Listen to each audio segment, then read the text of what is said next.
సరే అది పక్కన పెడదాం.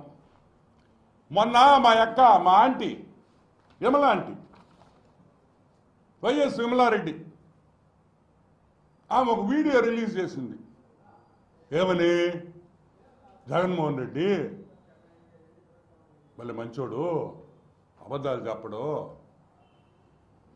జగన్మోహన్ రెడ్డి పొద్దున్న లేయంగానే జగన్మోహన్ రెడ్డి అదే విధంగా వైఎస్ భారతమ్మ 1 గంట సేపు ప్రేయర్ చేస్తారంట. అది అయిపోయిన తర్వాత జగన్మోహన్ రెడ్డి మళ్ళీ ఇంకొక రూమ్లో పోయి ఆయన 1 గంట ప్రేయర్ చేస్తాడంట. మంచిదే. గంట బైబిల్ చదువుతారు, ప్రభు వాక్యం చదువుతారు. కానీ మీరు ఏమి నేర్చుకున్నారు అని అడుగుతున్నా. What have you learned by studying the Bible? Bible చదివి ప్రార్థనలు చేసేటప్పుడు మీరేం నేర్చుకున్నారు? ఏం చెప్పాడు ప్రభు? చెప్పు, ఏం చెప్పాడని అడుగుతున్నాం. Leviticus 19:11, Jeremiah 48:10, 10 commandments of Moses ఏం రాసింది? Thou shall not lie. Thou shall not lie. నువ్వు అబద్ధాలు చెప్పకూడదు అని ఉంది. నోరు తెరిస్తే అబద్ధం చెప్తావా? నోరు ఒక నిజం చెప్తావా? మీ కుటుంబంలో ఎవరైనా నిజం చెప్పేవాళ్ళు ఉన్నారా? మళ్ళీ మీకు బైబిల్, ప్రార్థనలు. ఎవరిని మోసం చేసుకుంటున్నారు అని అడుగుతున్నాను. Whom are you cheating? మిమ్మల్ని మీరు మోసం చేసుకుంటున్నారా? దానివల్ల నష్టపోయేది మీరే, ప్రజలు కాదు అని కూడా మనవి చేస్తూ ఉంటాం. ఈరోజు నేను అడుగుతున్నా, ఆ ప్రభువుని క్షమాపణ అడుగు. ప్రజలతో అవసరంలా నీకు. ఏ ప్రభు మాట, ఏ ప్రభువుకు నువ్వు ప్రార్థన చేస్తావో ఆ ప్రభువుకు చెప్పు, స్వామి నేను తప్పు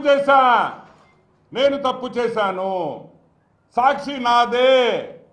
ఈరోజు ఫెనాయిల్తో నేను నోరు కడుక్కుంటున్నాను, ఫెనాయిల్తో నేను బ్రష్ చేసుకుంటున్నాను, ఫెనాయిల్తో నా మౌత్ వాష్ చేసుకుంటున్నాను చెప్పి చంప దెబ్బలు కొట్టుకో అని కూడా నేను మనవి చేస్తా ఉన్నా. ఇంకో విషయం, నెక్స్ట్ మీటింగ్లో నువ్వు ఎక్కడ అనంతపూర్లో మీటింగ్ ఉంది, ఆ మీటింగ్లో నువ్వు నిలబడి ధైర్యంగా సాక్షి పేపర్ నాది, సాక్షిలో వాటాలు నాయి, అవినీతి సొమ్ముతో పెట్టాను, 35 లక్షల రూపాయలతో నేను సాక్షి పెట్టాను, ఆ డబ్బులు కూడా నాయి కాదు అని చెప్పే ధైర్యం, దమ్ము, మొగతనం నీకుందా అని నేను అడుగుతున్నా. Can you tell the truth? ప్రజల్లోకి వచ్చి నువ్వు మాట్లాడగలుగుతావా? పేపర్ నీది, ఛానల్ నీది, పొద్దున్న లేచి మా మీద పడి ఏడస్తా మళ్ళీ ఎల్లో మీడియా అంటావా? సరే అది కూడా పక్కన పెడదాం. Okay, next